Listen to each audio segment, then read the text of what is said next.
Well, in that last podcast, Mr. Sams, we learned about breaking things up. We did. And heating them up. Yeah. Now let's do some math. We should do some math. Everybody get your calculator out because you're going to do some mathematics. We did that all without math last time. Yep. And now we got to teach you the math. Yep. You say, is there math in science? Yeah. Okay. Hey, before we do that, though, important thing.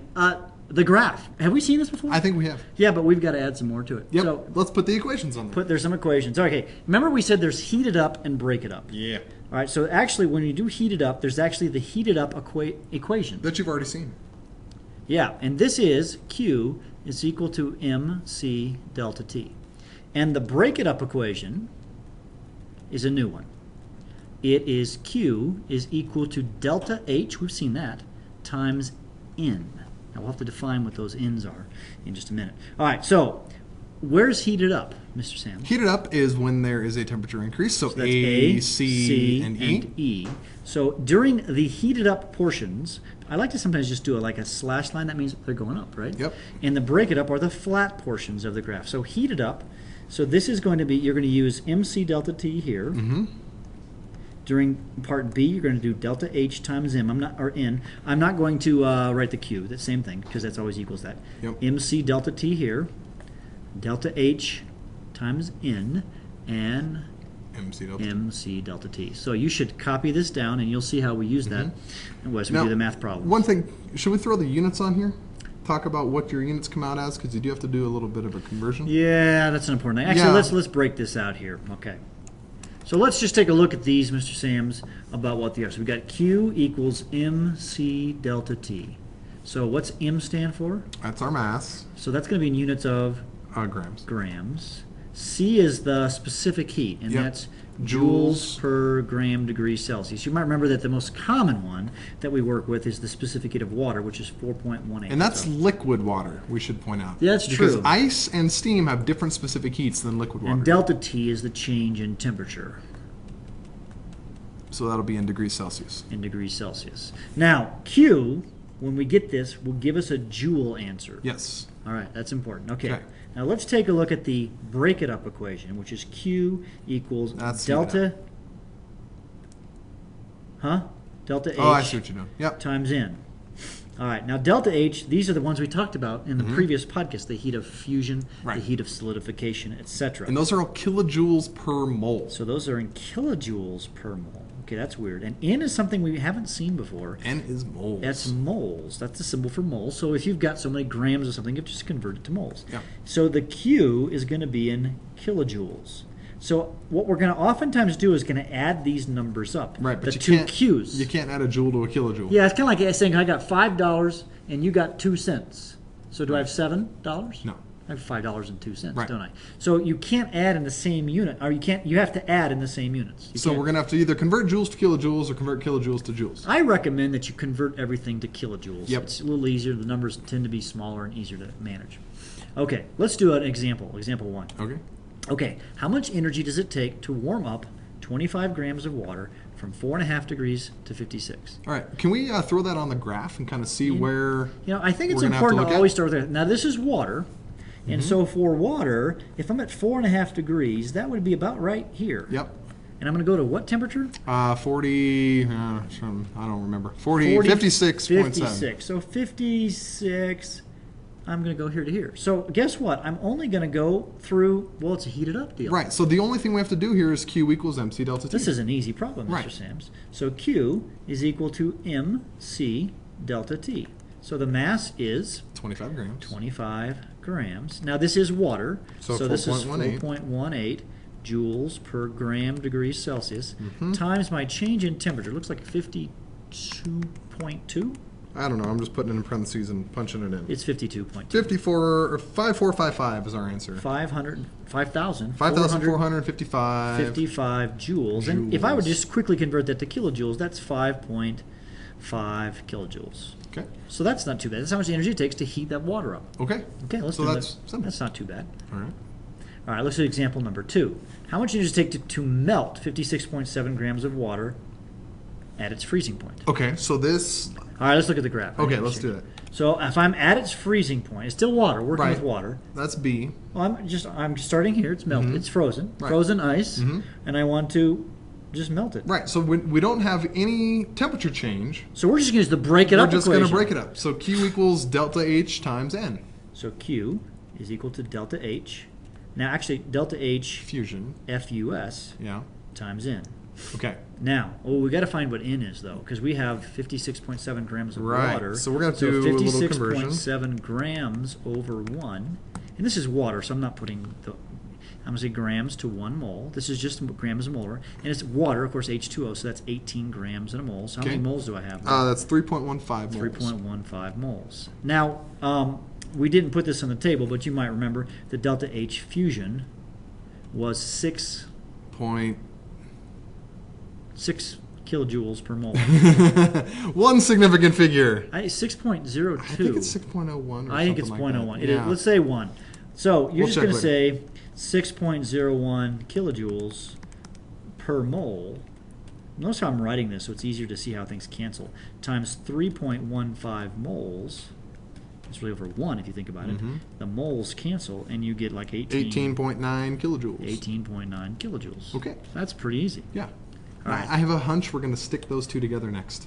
I have a thinking. All right. All right. Example 3. Let's make it hard. All right. How much does it take to warm up 25 grams of water from negative 20 to water at 60 degrees? Grams of ice at negative 20, I guess it would be. All right. So let's put that on the graph. Negative 20. Negative 20. So I'm starting here at negative 20. So I'm X right there. Okay. Up to 60. And we're going up to 60. 60 is here. Oh my gosh. I got 3 stages, Mr. Sams. I'm going to go from... I have to heat up the ice. I have to break up the ice, and I have to heat up the liquid water. Yeah. So we're going to have 3 problems, and we have to add them together. Okay. This is tricky. All right, when we're doing this problem, Mr. Sams, what I like to do is I like to kind of map it out. Yeah. I need to first go from negative 20 degrees as a solid to 0 degrees as a solid. Now, why'd you stop at 0? Because if you look at my graph that we have right here, I need to stop whenever I get a change in the direction of the curve. Okay. So I have to stop at 0 because that's the temperature it stops at.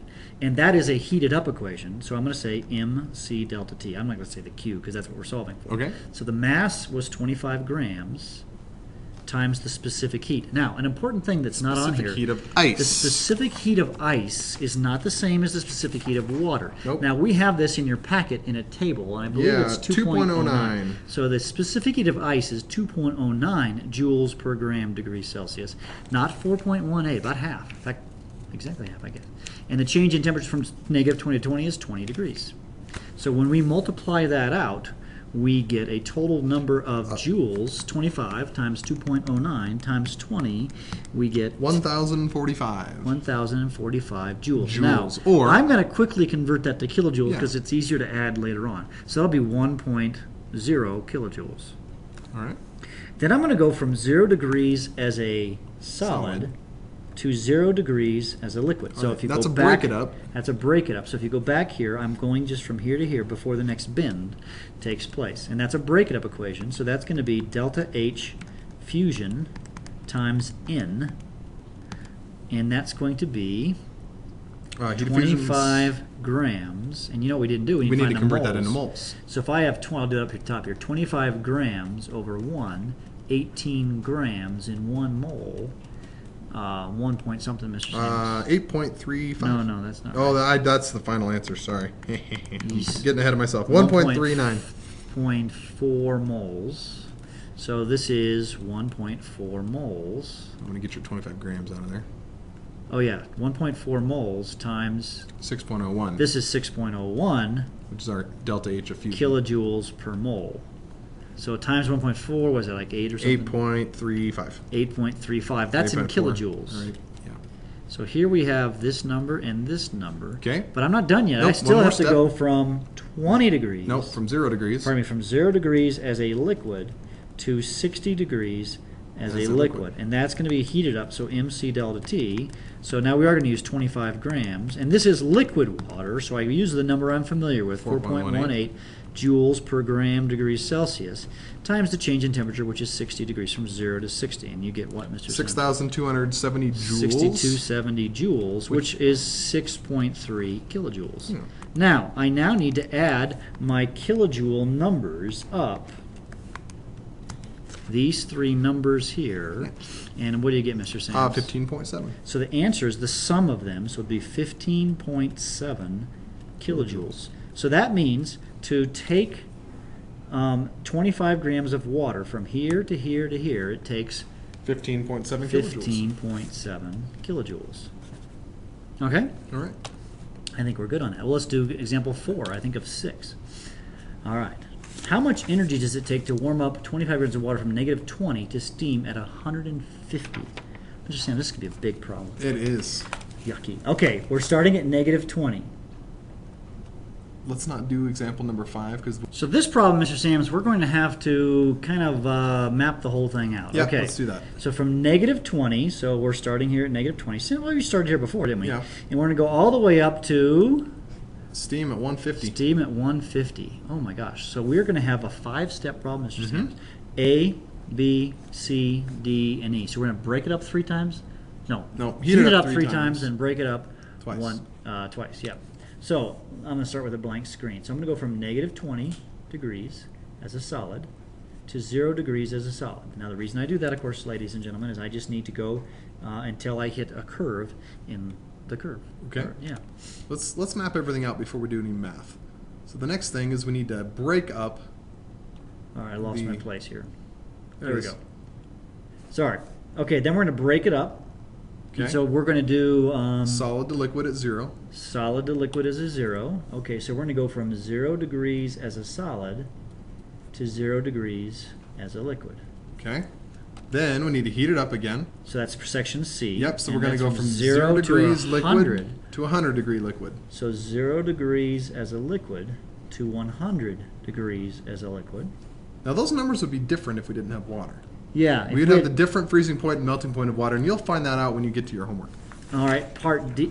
Now we're in part D, and in part D we're going to just boil the water. So we're going to go from a liquid to a gas. At 100, yep. So 100 degrees as a liquid to 100 degrees as a gas. And our last stage, going in the wrong direction, sorry folks, we're going to go from 100 degrees as a gas to 150 degrees as a gas. So we're going to go from 100 degrees as a gas to 150 degrees as a gas. So now we can just plug out our equations in. Yeah. This is a heated up equation, so MC delta T, and actually this is too, MC delta T, MC delta T. Now this is a break it up, so this is delta H fuss times N, and this is delta H vape times M. So now we're going to just plug these in and we'll add them together. Okay. So this was 25 grams. Now this was ice. So remember the specific heat of ice. You'll have a table. 2.09. It's 2.09. I don't think I'll put the units so I can have more space. And delta T is 20. Because it goes from -20 to 0. That's 1045 joules. 1045 joules. 1045. Which is 1.0 kilojoules. Okay. All right. This is delta H fusion, which was 6.01. Times the moles. Now we did the moles in that last problem. 25 divided by 18. Yeah, it was 1.39. 1.39, and this will give us a kilojoule answer, so it's 18.0. No, I messed something up. I multiplied. Hang on. Mr. Sams is... I made a mistake. There we go. 34 point... Nope, I missed. Mr. Sam! I'm having problems. I can't use my calculator. So there, 8.4. Yeah, that's not right. 8.4 kilojoules. Yeah, it should have been the same as last time, which it is. Okay, all right, now we're going to go from 0 to 100, and we're going to say M is, 25 grams, times this specific heat of ice, or water, liquid water is 4.18. Delta T, we're going all the way through the entire temperature, 100 degrees from 0 to 100. 10,450 joules. That'll be joules. 10.5 kilojoules. Which is 10.5 kilojoules. Remember, we're going to take this number, and this number, and we're going to add them up. We have 2 more to add, the other 2. The delta H vape was 40.7 or something, wasn't it, Mr. Sam? I don't remember. The heat of vaporization of water is Yeah, 40.7. 40.7. Again, this is on a table. Times the, actually this says M, that should be N, so 1.39. 1.39. So that's 56.6 kilojoules. Wow, that's a lot. That Mr. is a Sams, lot of energy. compared to all the rest of them. Takes a lot of energy to boil. And then 100 to 150 will do MC delta, so that'd be 25. Now, this is steam, and steam has a different specific heat. And so we're looking this up on a table. 1.7. It's 1.7, and the change in temperature is 50 degrees. 2125. 2125 joules, so which is 2.1 kilojoules. 2.1 kilojoules. All right, so now we just add up the kilojoules. Add up, I'll put boxes around the numbers we need to add up, and Mr. Sams will be fiercely adding them correctly this time. Correctly, yes. And so when we add all those box numbers up, the total energy it takes to take negative 25 grams from negative 20 all the way to 150 degrees. 78.6 kilojoules. 78.6 kilojoules. Interesting thing about that, Mr. Sams, is that almost all of the energy is being used to boil the water. That's a lot to boil. I'd say like 70% of it, or I don't know, I did math or whatever. But it takes a huge amount of energy to boil the water. Well, we'll think back to the last podcast where we had the water boiling. It takes a long time to break the bonds that holds the water molecules to the water molecules. You're right, 72% of the energy. 72%. Yeah, that's about right, 70%. So it takes a huge amount of energy. You'll have to do these steps. And these numbers, the 1.7, the 4.18, the 2.09, the 6.01, and the 40.7, those are all given on a table for you guys. Yeah. And actually, let me just do one more thing to show you. There's another way to kind of look at this. The thing I want to talk about, ladies and gentlemen, is that there's when you're doing the delta H times M equation, you know, Q, actually, we said delta H times N. An alternate way is to say Q is delta H times N. Delta H times M, where M is the mass. Right. So your delta H value is not going to be kilojoules per mole, it's going to be kilojoules per gram. So for example, delta H fusion of ice in kilojoules per gram is 0.3, I think, or something. Yeah, 0.333. So it's 0.333. That's kilojoules per gram. So sometimes you can work with grams when you're using your break it up equation. Right. And so it's not a big deal. It's just changing the M for mass for the N for moles. Right, It and it's changes actually this value. and it saves you a step. You don't have to convert your grams into moles Yeah, a this little way simpler, either. yeah. Or the delta H vaporization of water is 2.26 kilojoules per gram. Okay, and so then if I have the a break it up equation, I can say Q is equal to delta H VAP times M. So that's a funny looking M. You can then say 2.26 times, say your mass, let's say 25 grams, and you would get your kilojoules, and you would get 56.5, just like we did last time. So if you look, yeah, it's the same number because we use 25 grams, and so it's the same number. It's just a different way to look at it. So sometimes it's easier to work in grams, and sometimes you might be working in moles. It doesn't really matter. Just make sure you use the appropriate value of delta H based on the correct units. Yeah. So that just makes a little bit easier. Yep. Okay. So, folks, Unit 6. The end. He's done. Unit 6 is done. We are very good. This is one of the harder units you might discover it in, but hey, you're smart kids, and we know you're smart, and that you can figure this out. Gas laws next unit. Those are fun. Gas laws, fun. Get to like blow up balloons and stuff. Yeah. We meet Wilson next chapter. We do meet Wilson. Yeah. So don't forget, you're going to meet Wilson next time. Yeah. Okay. We'll see you in class.